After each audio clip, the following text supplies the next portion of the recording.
Welcome to the Rack and Focus podcast. Today's film, Made Public, was not available when we did our first recording of this, but it has now become available. So before you watch it and get spoiled by our commentary on the film, go check out the Vimeo link that you either see below me or in the description of this podcast or this YouTube video. And now on to the show. You're listening to the Rack and Focus podcast. Welcome back to the Rack and Focus podcast. I'm Josiah Blizzard. I'm John Doyle, and today we're joined by Sam Detweiler, our editor and sort of producer. Yeah, and we just watched a short film called Made Public, directed by Foster Wilson, and a whole bunch of other people who worked on this. It was big credit. There was a lot of credits at the end. It was more than I expected for a short film, but it was a well-made short film as far as short films go. So let's maybe have a counter at the bottom that counts how many times we say short films. I've already said it like 15 times, I feel like. But so it's very different as far as a critique goes, because we're not critiquing a big Hollywood piece where it says this is a small budget short. I don't know what their budget was. Maybe we can find out on IMDb. But yeah, I'm going to critique this a little bit differently, I think, than a regular film. Would you agree? Yeah, I think we're going to have an interesting conversation. Yeah. I want to say that we love doing this, getting to see something like this. It's really great. And it's something we were interested in from the start. And when this opportunity came up, we jumped at it. So you may not be able to see this film easily, but you want to keep your eyes out after you've heard our conversation so you can make an adequate decision about it. Yeah, we can post about it when it's live. I think it's in festival circuits right now still, so that's why it's not public. But once it's live, we can always post to Instagram or something and let you know about it. So cool. Dog's comfy on the couch. Let's get going. All right, good. I want to start with the positives here of the film. I thought the acting was really well done. Just like the delivery, they committed like 100% to the role they had to play. I think I more so have like just issues with character, and that just might be because we don't get to learn who these people are. You're just kind of thrust into this setting. We're so used to watching. Oh yeah, you start the timer up. We're so used to watching these big budget 2-hour films, and you get to figure out who these characters are over that 2-hour period of time. But with this, you're thrust right in, so you don't really get to discover who these people are, except only for a couple minutes. So I liked the way that they delivered their lines. I thought it's just what they were, right? Like I don't think Josh should get married, personally. I don't think he's ready. If he's posting about it on Facebook like that, then you're probably not ready, man. But I think the acting was well done. They're obviously SAG actors, so they are talented enough to be accepted into that's a union, right? Or a guild, right? So yeah, that was one of the highlights I liked. I enjoyed the acting. So great. Sam, what do you think about the acting? I think it was good. One thing that you said about like kind of thrust it in, I think it was almost a choice as well, because it's kind of like you're on the other side of that pole, kind of how they made it, and it's like trying to make you decide, like as a stranger, like that last person. Yeah, that's true. Oh yeah, I don't know her. I think it was like kind of like that. Right. But I think the acting was good. There was funny parts. I liked it. We should turn your sound on too. But yeah, good. That's good. There we go. All right, good. Sam liked it. Sam liked the acting. And you heard it just quietly. We'll have to match that up a little bit. Yeah. I thought the acting was great too. I was at the very beginning. I had some concerns, and we'll talk about why the concerns existed later. I think when there's a concern about the piece, but I thought the actors did a really good job. I especially thought once we got, and again, spoilers for the film to some extent. We're going to hold back as much as we can right now. But we're still going to go for it. The moment when they reach the kitchen, we really get to see the actors at work for real. Yeah. So we have a lot of people who are playing characters that are so clearly defined because we don't have any time to know who they are. Yeah, exactly. So they don't have a lot of subtlety. It's all about clarity. So we know like this person is this person, like father is this, mother is this. Yeah. And some of that's done by what people say to them, but most of it's done by very specific, very clear character choices that we get on screen. Right. Well, and the thing with the blocking too is you know who everybody is. Everybody's pretty much been to a wedding. You know that the groomsmen stand next to him. You obviously dad is guarding his daughter in the kitchen. parents are sitting on either side of the aisle where they need to be, like, and you just have a slew of friends. Bridesmaids are in bridesmaids dresses. Like, it's if this was a silent piece, you would know who everybody was, essentially, just from nonverbals and from costume. Costume was, I mean, it was well done, good job, but it was simple as far as what the costume's going to be. There's no elaborate, like, it's suits, dresses, formal wear. It's simple enough. They, like you said, Sam, they do thrust you in, and they do it fast and they don't have a lot of time. They have to get this video off the ground a little bit, but they want you to pick up on, like, what the heck happened. Yeah. What they make you question, like, what is going on? Because I was sitting in the corner of this couch, like, what happened? Like, did I miss something? Did I just miss a line of dialogue somewhere? And that's not their fault. That's how it was written, and I think it was written well enough to make me wonder, like, I need to know what this guy did or didn't do. So I mean, they created a mystery box almost. J.J. Abrams talks about this mystery box that the audience needs to want to open, and he does it in all of his films, really. But yeah, they created a mystery box around a piece of information that we just don't know what that information is. So I thought they did a good job with that. Sam, something you liked about it? I really liked the sound stuff. It was kind of almost not footprinty almost, but it had like that beat to where like it kept your mind different than like what you're actually seeing. I don't know if I'm explaining it correctly. You mean the soundtrack, like the music? music? The music. Mm-hmm. It was just really well placed, I felt like, in certain spots. Some spots it was like I looked up and I was like, oh yeah, that's right. Like I kind of just dozed off a little bit just because the sound was like very, I guess not constant. Like yeah, it was just constant. Almost, so it wasn't like pulling my attention in as much as like I like to use sound and audio. Like when I did my short films for high school, I like to do a lot of sounds and because sound is really important to me. But other than that, I liked the soundtrack. Yeah, it was very rhythmic, right? The soundtrack felt rhythmic, and it was transitional. It felt like too, right? Every time that beat came up, it was when they were moving. In the Steadicam shots. It was almost like footsteps in some places, Yeah, and I was like, that's oh wait, what it's I not meant. footsteps. It's music. It was really interesting, and I think that you're right. In some places it was subtly played, but it did use for transitions. Yeah, great. So from my perspective, one of the things I liked was the direction of the piece overall. I thought that they did a very good job accenting the humor within the emotional stress. These people felt pretty real, and a lot of that, to me, my response is the director was giving really good structure to line readings and how many things needed to play.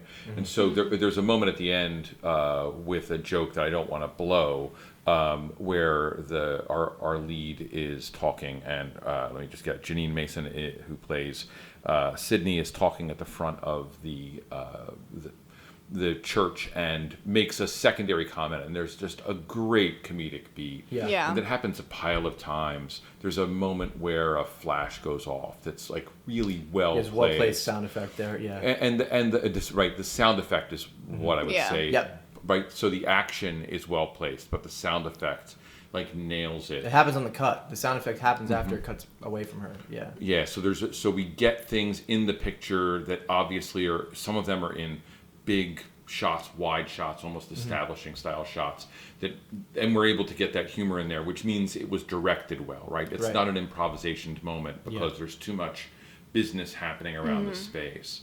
Those people in the church all were doing specific jobs. Right. And we can say that that's good acting, but I think it's also a good director who knows when the wide shot is going to tell us a lot of story and when we can get a good joke out of a small beat from those folks. Right. No, I agree. I did like the cinematography. There was a lot of Steadicam work happening. For a minute, I thought they were going to transition into like is this going to be like all one shot after Dave started Josh Zuckerman.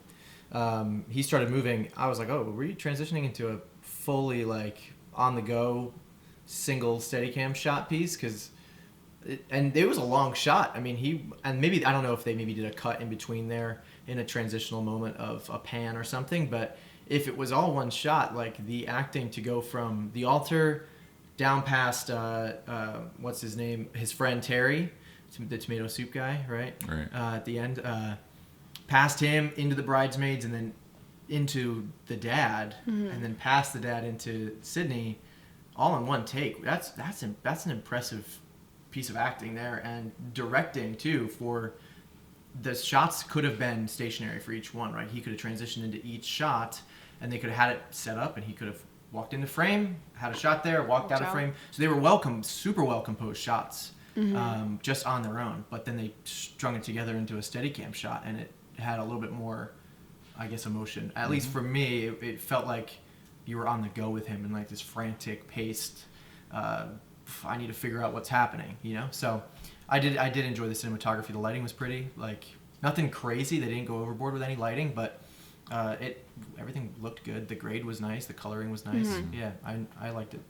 I like that. Yeah, and I'd say too, that beginning is a tease, right? Because we think it's a movie about Dave. It feels like it's a movie about Dave. Yeah. Then you realize it's really not. It's a movie about their relationship, and to some extent, Sydney may be the lead of this, if we had to call out a lead. Yeah. And so it feels very much like we're going to see this film. Well, about she certainly a guy, takes over. and she certainly takes over the story, right? Well, and even in the blocking, she switches. Like he starts on the altar, and she is nowhere to be seen, and then all of a sudden she's up on the altar. Dave is about to sit down on the floor in submission, right, to what she's doing. So the blocking was really great, the way that they kind of switched those characters' perspectives up. So yeah, it's great stuff. Yeah. Other stuff people liked? Sam? Oh, I'm so not used Put to you on the this. spot. I know. It's welcome to the podcast. Like, my hands are so sweaty. That's less attractive thought than I thought we'd get in the podcast. Let's see. I don't think so. I think it's just... Stop! I think it was overtly good. I wish I could produce something like that in high school. Like, that was, like, the goal, but... Yeah, I mean, there's a lot of people, too, working on this. Oh, can we talk about the sound for a minute? Or did you want to transition to that later? So I want to say one more good thing. Okay, let's. Because I'm going to have a concern about ADR stuff, but I want to talk about the production designer. Okay. This is one of those things that's really subtle in a short film and can get really overlooked. But that kitchen was spectacularly propped. Like the things that were in that kitchen were lovely. There was little bits of detail. All of the wrapped food placed out. It's one of those things where in that environment, it's so secondary. It's not even part of the event. Well, yeah. But it's all there. It's present, and it's all placed. Right. And could easily have been skipped. And I found that throughout. Yeah, she wasn't just sitting on like a empty countertop, right? There was some food there that was wrapped. There's cookies. There's cookies. It was cookies. You're right. There were cookies. It made me wonder. Were those cookies for the funeral afterwards, or were they for the wedding? Because I think it was like a mix of food for everything. Okay, yeah. That church like had a lot. Because there's no reception happening at this church because there's a funeral obviously coming. Yeah, and that was my first thought. Well, but maybe there is a reception in a basement. Maybe it's somewhere else. Maybe. But there was the wrapped food on the counter when they did the reversal was really lovely. Like there was depth to it, right? So we had this sort of front unit, then we had that farther back space, the sort of foyer into the kitchen with maybe a staging area for food, whatever. Right. It was just so nicely done. And in fact, I'd say the same thing for all of the phones present, which is a production giant prop issue. The bridesmaid stuff, all of the detail in that space. There were lots of spaces in this piece that, for the most part, takes place in the church. Yeah. And those were all well propped, well placed. Well, the production design was lovely, and I think, and I guess it's Adrian Wittenberg. Real kudos from me. I mean, I go to weddings every single weekend, and this looked like a real wedding to me.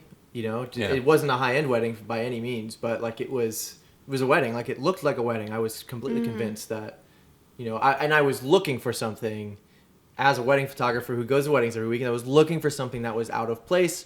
Or that was maybe like, that doesn't happen. The only thing that came to mind was there's very few guests at this wedding, but half of the people might have not shown up based on his Facebook post and that they saw the night before. So who knows? But yeah, production design was really well done. What do you think, Sam? Yes. The only thing about the kitchen that I kind of felt was weird is like, why was the bride in the kitchen? Because I kind of wanted her to be like eating something or having something else in her hand other than the phone.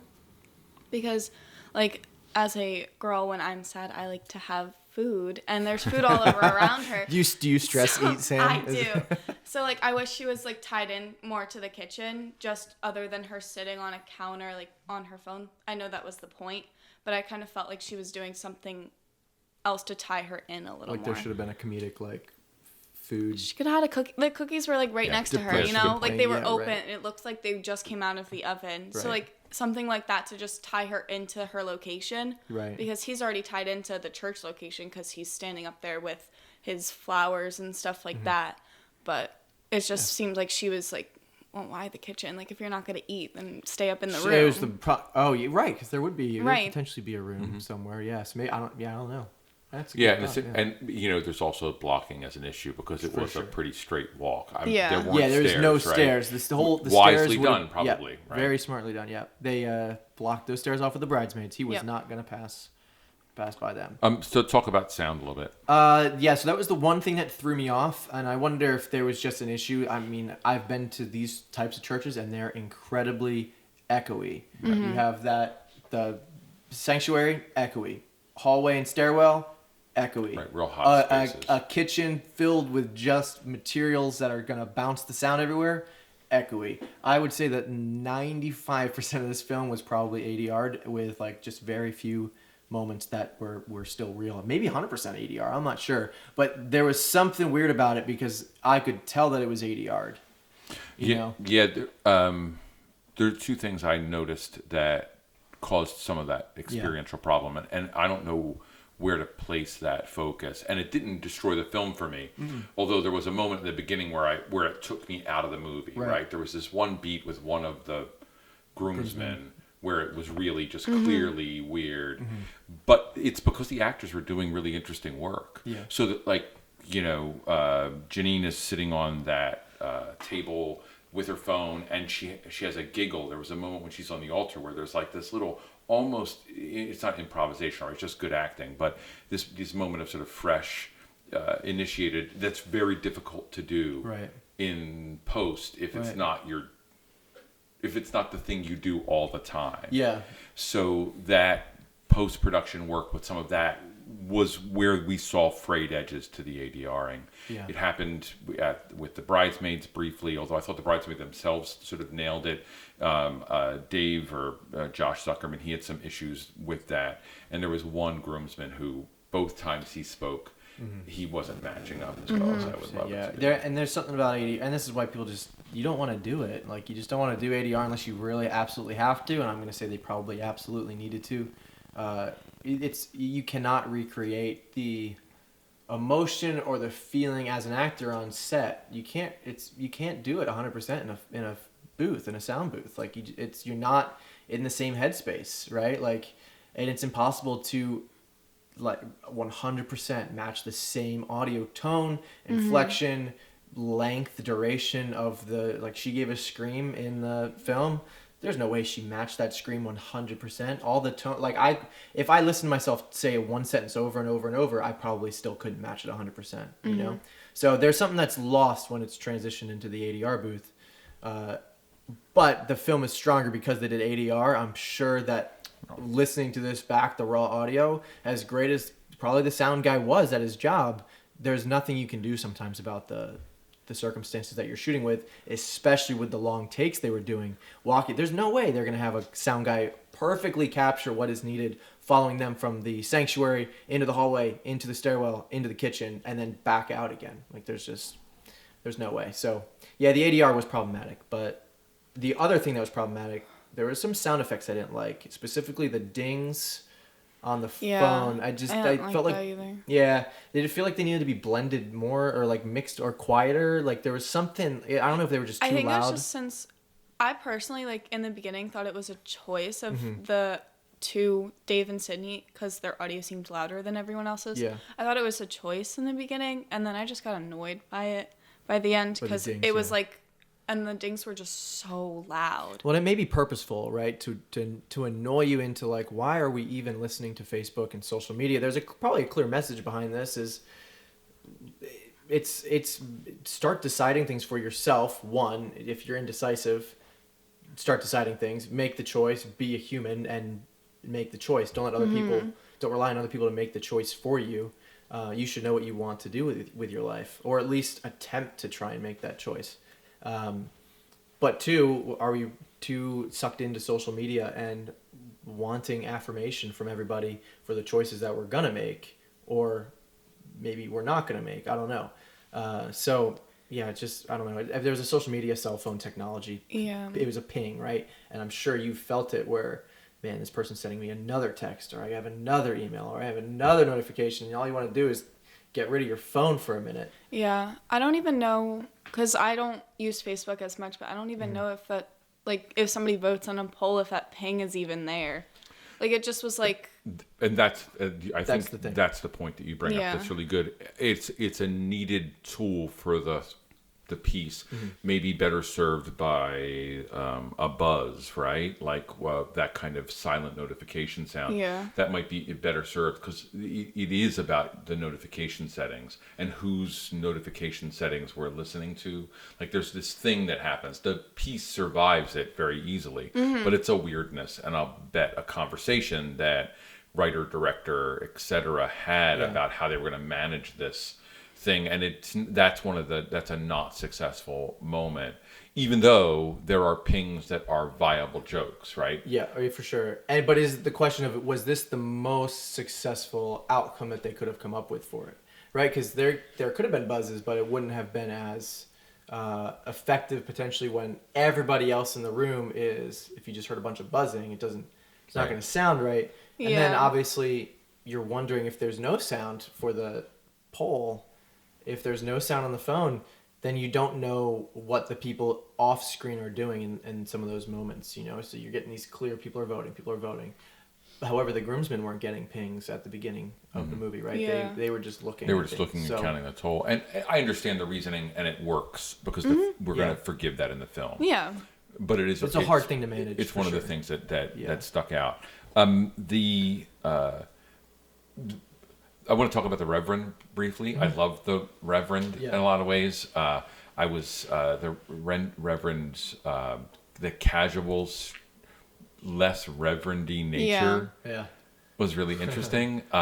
There was a sense that this was in a religious environment, but whatever religion was doing the service was a religion that was not bound by some traditionalist mindset, and I thought that was really interesting and very subtle. I also like the fact that the Reverend sort of gets the last beat of the piece, sort of arcs that, from beginning to end. She opens and kind of closes it. She opens it with like how late they're being late. We don't know how late, but they're being late. They're late. They're late enough to where it should probably started at the top of the hour, not at 11:40 or 11:20 or whatever it was.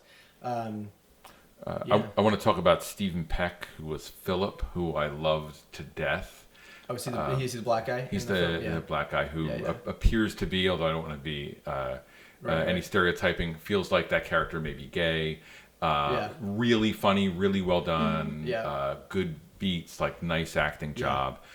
Very specific look. There was a lot going on there that I thought was really great. But even, I'm going to say, I thought all the acting was good. We said that before. Even the mothers of the bride, who had no dialogue, really, right? Yeah, I think maybe a line or two at most. The mother of Dave did more. Yeah. The only thing that I saw with the mother of the bride was when Sydney was like, "Mom, vote." Like, but she didn't say anything. She just like picked up her phone and then voted. Yeah, and I also want to talk a little bit about theme, just briefly too, because you sort of touched on that. But we're running out of time. So what we're going to do? Want me to check these cameras real quick? We should check the cameras real quick, and if we're running out of time for real, I'll shut up and we'll come back. So we're just going to work this through because this is the way we do this. This sort of checking the cameras and the audio. What do we got? We still rolling? That's at 25. That's really scary. All right, good. Then I'm going to go. So I'll keep. So thematically, I want to say this about this movie. it was certainly about social media, right? Right. And you talk about like making your own choice, and that's overt. I thought it also really did a lovely job at talking about the need for intimacy and private, and like the movie's title gives that to me, right? So made public is something that I think the movie's talking about, and how we on social media vomit our privacy, For sure. making Yeah. that public, and how that really alters our ability to manage our own lives. Right. And the last moments where they were on the altar together and we see them having an intimate conversation is so completely different than anything else they did. Yep. And it, in a way, the movie spoke to me about how social media works without being about social media is bad. It was more about how humans are. And so in the beginning, we see Dave being managed by it in a way. And by the end of it, we see them being intimate. Right. Even though that intimacy is broken by the last gag of the film, to some extent, we see them intimate, and their acting changed. They brought that down to a very private setting. And we sort of went from social media to the congregation. What do we call people who are at a wedding? Yeah, congregation. All right, the congregation as public, Right. to them as private. Right. And I think that's a great lesson, is that we need to think about that. You know, we're always thinking about social media and how we do stuff with the podcast and what Right. we're sticking out. And I'm telling Steph to like take pictures of what we're doing right, Right, now so I can post it. But we're not, you and I, Sam, you and I, we don't argue on social media. Yeah. But if we did, that public sense is part of what I think this movie's talking about. Right. And I think that that's a really valuable, unique thematic choice to make, instead of just pointing the finger at social media Right. and saying social media bad. Yeah. Saying humans need to learn to be intimate again. Yeah. Right. No, I agree with all that. Yeah, absolutely. I'm Well sure said. we're out of time now. We're probably at the 28-minute mark. So why don't we do this? Let's just do a pause, switch. come back, and do a rating and maybe a little bit more. Great. All right, Perfect. good. We'll be right back. And let's talk about rating real quick. We can't really put this on the same scale as a regular feature film that you're going to go see in theaters, because it's not the same at all, right? Completely different. The way you make it is different. The way you write it is everything is different. So on the scale of 1 to 10, let's maybe talk about it, at 10 being the best short film you've ever seen, 0 being the worst short film. It's certainly not a 0 for me. I would say this is definitely like in the 7-8 range. As far as like my enjoyment of it went, it was like 7 or 8. I think the crafting behind it and the talent that went into making the film is like clearly 9-10 range. Like it is really well done. So that's probably where I would put it. And I have something else to talk about after you guys rate. I'll Great. bring up. Sam, you're up. Personally, I haven't watched that many short films other than my first year of college. I started to because it was like a first semester thing. Yeah, you're in film school, right? TV. TV. TV. But yeah, so up at Hofstra we do it a little differently. So I was introduced to about 7 short films my first semester, but they were weird. So I liked this one a lot. So I would give it Welcome to film school. They were just really weird. Yep. So what did you say your rating was, Sam? Like an 8 to me, personally. Great. Good. That's good.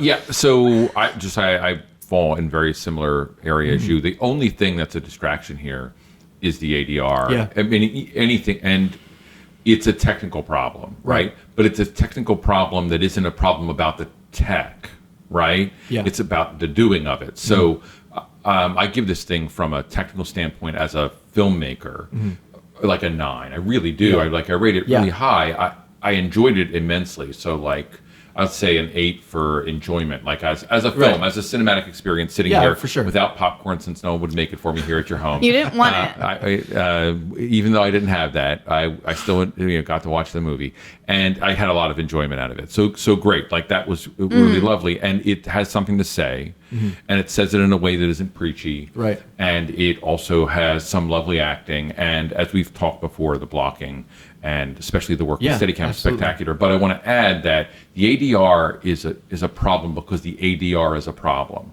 not because the actors couldn't do their job or because the director couldn't do their job. There was a thing that must have happened here that forced them to use. I'm telling you, I think it's just environment. Yeah, and probably cost out of that, right? Like you might have been able to with certain changes, but the choice to do all the Steadicam work may have placed them in a position where they had to use it, and that does pull me out in places. But I can't fault it's so weird to say it, but I can't fault the film for that.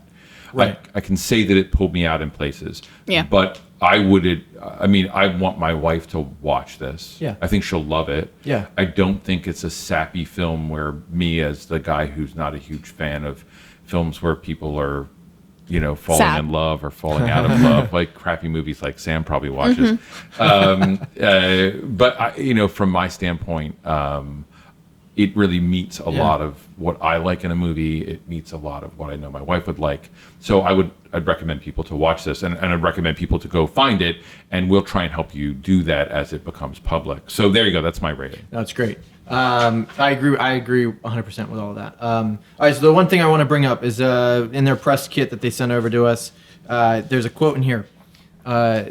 This fast-paced, timely short about a groom who shares too much on social media the night before his wedding is a 2017 Emergence winner with a diverse 77% female crew. I don't know how many people were on that set, but 70, that's a large, I mean, throughout my time on sets, never was there more women on set than men, like ever. And I'm sure in your experience, it's a male-dominated industry. Absolutely. It's great having a female director direct this piece, a strong female lead. Even strong supporting women, right? But then you have the cinematographer as a is a woman. What's her name? Do we have her name? Catherine White. Catherine, man, she did an awesome job. And it's hard to hold your own on set. Like, you're making creative decisions and choices, and there's people breathing down your neck like, come on, we're behind on time, like you got to do this and that. And so often it's just like, it's pressure, and time is money, and you have men just trying to dominate the field and are putting women down in the industry. And at least, like, I've seen that on set, and it's not fun to see that, and you just don't get the role. You don't get that role as the actress. You don't get the role as the cinematographer or the director, because you're not this or this, and you don't qualify as far as the man's standards go. So awesome to see that many people, that percentage of women on set, and actually who are leading this new generation of it's inspiring to younger I'm sure you agree, to the younger filmmakers out there who are wanting to work in the industry, to see that big of a percentage of women working on set in a professional manner. So Sam, what do you think about the 77% diverse women? How's that affect you? It's definitely like a step in the right direction. As a young female, it's really hard to think about positions that I'll be able to take in the real world, almost because of how dominated it is. So this kind of just gives me a little hope. And like, do you have that experience at school? Like, I do. Like, teachers won't assign me like the good projects or like the weird short films to do, or like the harder ones to write about. Right. In my production field, like, I'll have teachers that laugh about our projects and then like think that the guys' projects are great when they're really not. But it's just like, it's something that all women have to deal with no matter what. So it's just really nice to see 77, you said? 77%, It's just really nice to see and just get more women out to the field anyway. And there's sort of opportunities out there. And it's, one of the things about that too is, for me, I didn't know that, right? So I didn't look at that press kit before we watched. And so I don't care if it was or wasn't as a viewer. Well, exactly. I only saw it after we watched the film. It still matters. And it's great, and the skill level was really high. But I don't want to, I want to say that I don't think the film's good because there's women working on it. I think it's good that there are women working on the film. Exactly. And that distinction sometimes we get lost in. I think that's really great. Yeah. There's one other thing we read about in the press kit that I think we should talk about. And that's that the film is shot in real time. Which is great. Yeah. Not something I thought about while it was happening. I did not say, oh, this is all actually 14 minutes of their life and my life at the same time. Yeah. Very interesting. That's hard to do. Yeah, absolutely. And Steadicam work in there really has to nail every moment, and that really did nail that Steadicam op. Yeah. I wish Lisa Sene was here to talk about it. I know, it would be great to. Half of me wants to send Lisa the link and tell her to give me, a quote we can stick somewhere in the middle of this. And so we did send the link to Steadicam operator Lisa Sene, and here are her comments. The Steadicam work in Made Public is clean and sharp and adds to the story rather than simply being used because there's a Steadicam on the job. A lot of directors and DPs will do shots on Steadicam because of time, convenience, or simply because they think it's cool. I love Steadicam personally, though it's simply another tool to achieve a shot. Whether or not it's the right tool for that shot depends on the shot and what part of the story you're trying to tell within that shot. Do you want a dynamic, moving shot that can be fast or slow instantly and bounce between wedding guests? Then use a Steadicam. Do you want a clinically perfect frame on a very slow pullout? Then use a dolly. At least, that's what I would use personally. Every operator is different, and one is not more correct than the other in their choice of tools. The right tool for the job is the one the operator is most comfortable using to achieve that shot. The lock-offs in Made Public are great, and the swish pans and quick punctuated moments in both long Steadicam shots that introduce new characters in the church are very well timed and executed. The operator needs to both anticipate planned moments and be ready to react and change if something doesn't quite go as planned, such as an actor overshooting their mark or the timing of an entrance being off. In a narrative scenario like this, especially with longer shots, the operator can usually do at least one rehearsal and work out kinks before doing a take. Between takes, notes can be given and adjustments made to make the next take even better. It's easy to overuse Steadicam in a film like this, though Made Public does not. The moments that don't need to be moving shots don't move, and the Steadicam work is good enough that a normal viewer would never notice the transition from Steadicam to sticks to handheld. There's a saying among Steadicam operators, if you're doing your job right, no one knows you're doing it. Lisa Sene's another graduate of my program, and so and a Steadicam op who's spectacular. So hire her. But with that in mind, this is produced by Something Wild Productions. I want to make sure that's out there, just so people have a way to find it if they want to. Anything else? Any of you want to add about this? No, I loved it. I'm excited for it to. It's making its festival run right now. It looks like there's a lot of just official selections from them being accepted into certain film festivals, hoping that it gets wider releases and acceptance into other film festivals. And I hope it does well in the circuit. I'm excited for it to be released to the public. I loved it.